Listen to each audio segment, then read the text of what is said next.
tayo ng ating panahon. Na ihahatid sa atin ni Carl Maomay. Hola, Carl! Ako ang nandiyan si Maomay. Nagre-report, Weather News. Dito po tayo sa NCR. National Capital Region. Maulan po dito. At ito na nasa upat niya. Dito na po tayo sa CAR. Cordillera at Pacific Region. Magandang panahon naman po dito. Dapat ba yan? At sa region 1 naman po, Ilocos. Magandang panahon din. At sa region 2, Cagayan Valley. Makulimig. At mukhang malalim din ang bagyo. Dito naman po tayo. Dalawang dito, maulan din. Tagapagpor, makulimig din po.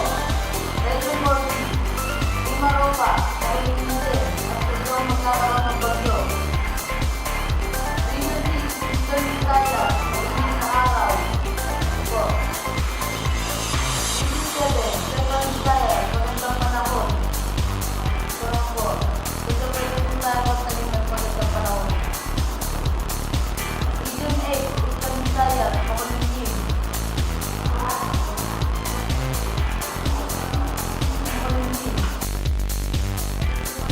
Region 10, Northern Mindanao, magandang panahon.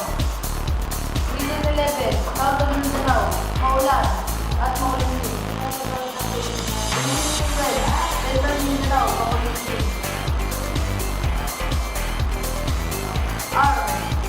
Magandang panahon naman siya.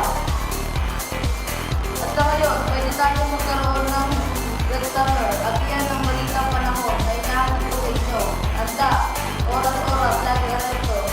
Ako si Carl Maomay, ang inyong weather reporter. Hola, balita. Kapalit sa inyo, DJ at Laika.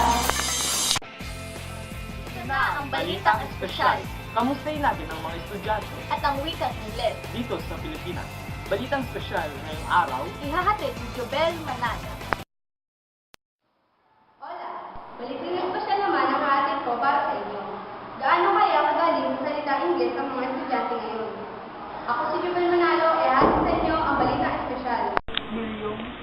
Ang wikang Ingles ay hindi naiintindihan lahat ng mga estudyante at ito ay isang napakalaking problema.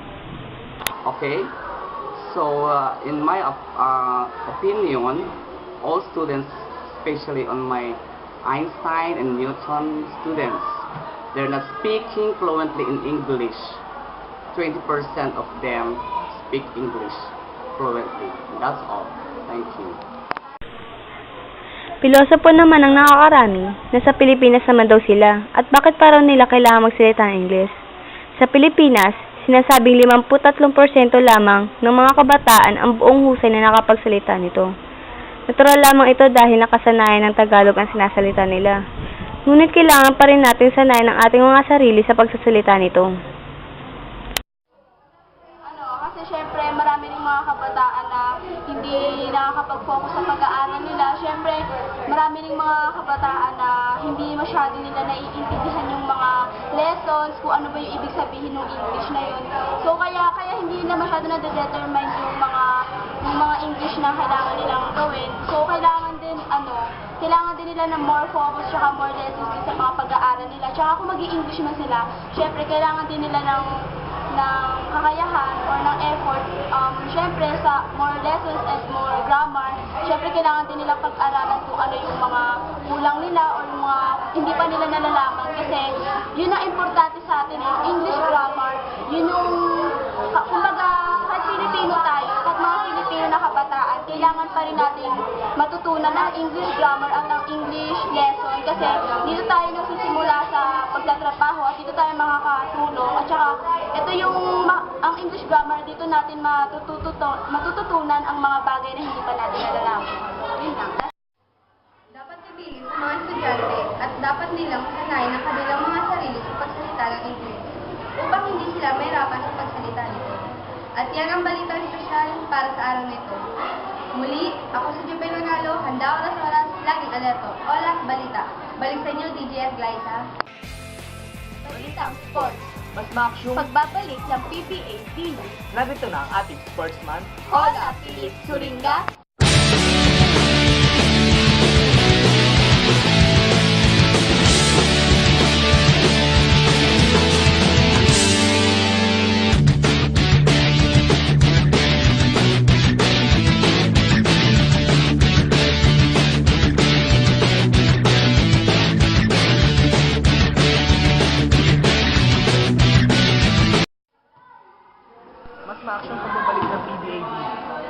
Ola, sa Balitang Sport.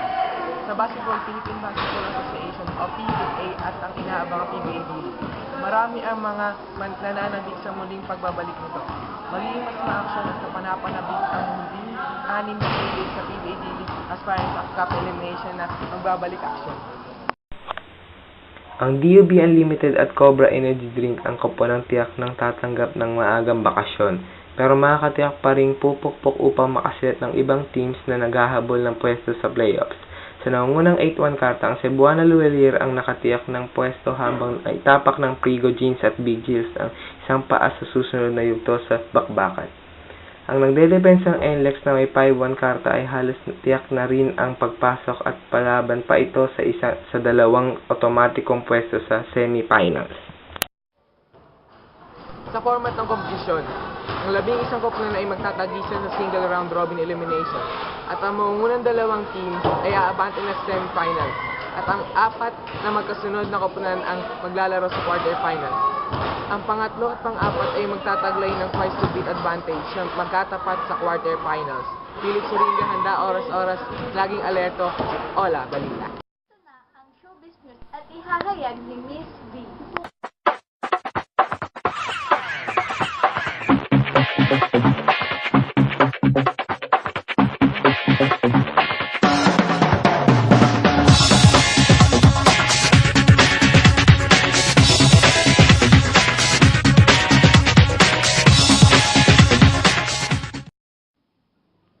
Malayo-malayo na nga ang itsura nila, Jinky Pacquiao at Charisse Pempeco, sa dati na ang looks.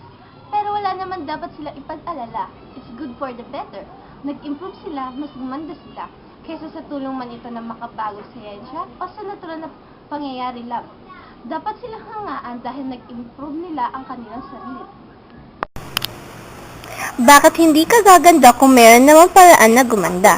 At ang mga artista obligado dapat ay maging maganda palagi. Si Charisse at Jinky ay ilan lamang sa mga artistang gumaganda gamit ang siyensya. Minsan ay hindi na lang nila pinapansin ang mga pambabatikos sa kanila. Pintasan natin sila Jinky at Charisse kung sa kabila ng kanilang kayamanan ay hindi pa yung mag-i-improve ang kanilang looks. Noon tayo magsalita. Dapat natin isipin ang kanilang mararamdaman kung huhusgahan natin sila. Miss B, handa, oras-oras, laging alerto, Ola Balita. Alat ng mga balita. Maaari kayong mag-login sa Twitter at i-follow ang @OlaBalita. At kung mag-tweet, huwag kakalimutan ang #OlaBalita. Maaari nyo rin i-like ang aming page sa Facebook account sa www.facebook.com/olabalita. Kami ay handa at alerto. Muli ako si DJ Pastosa. At ako naman, si Gladys Sangalang, Handa oras-oras. laging alerto, Ola Balita. Maraming Salamat sa panonood.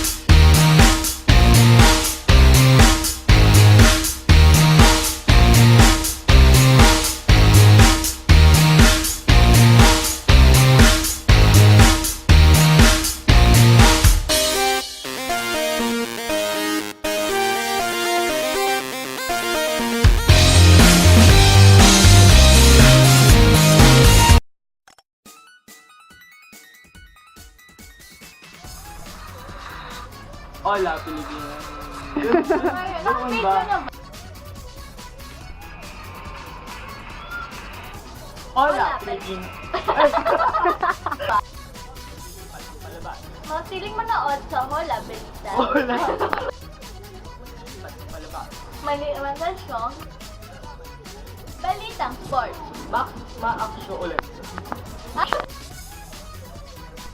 1, 2, 3, go! Ang Department of Social Welfare and Development, Department of Public Works and Highways, at Department of National Response ay may tinatawag na Quick Response Fund na kung saan mayroong pondo para kalaglang sa gitna ng kalamidad. Ayon sa transfer Magpapanahon ng pagtaas ng pamasahe sa jeep dahil hindi na nila kinakaya pagtaas ng presyo ng petrolyo. Kaya dapat na tayong masanay at magtipid. Pero manalo, handa oras-oras, laging alerto. Hola, balita. Uy, wait lang. Wag na maingay, wait.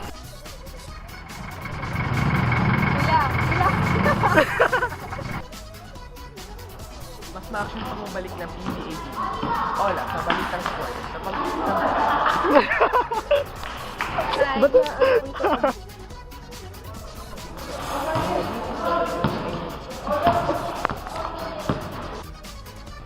Format ng kompetisyon. Ang 11 koplan ay magtatagisan sa single round robin elimination. At ang mangungunang dalawang teams ay aabante ng semifinals. At ang 4 na kasunod na koponan ang maglalaro sa quarterfinals. Ang pangatlo at pang-apat ay magtatalay ng twice to beat advantage magkatapat sa quarter. Sayang! Ha? Yung malandi. Lagyan natin. Mas mahirap pa na ito kasi sa broadcast. Miss B, handa-handa, oras-oras. Ay, handa oras. Handa-handa. Naaasin ako. Ito umaga, ako po si Sergeant Sil Muhammad. Nag-report. Di ba? Tanggalin na natin.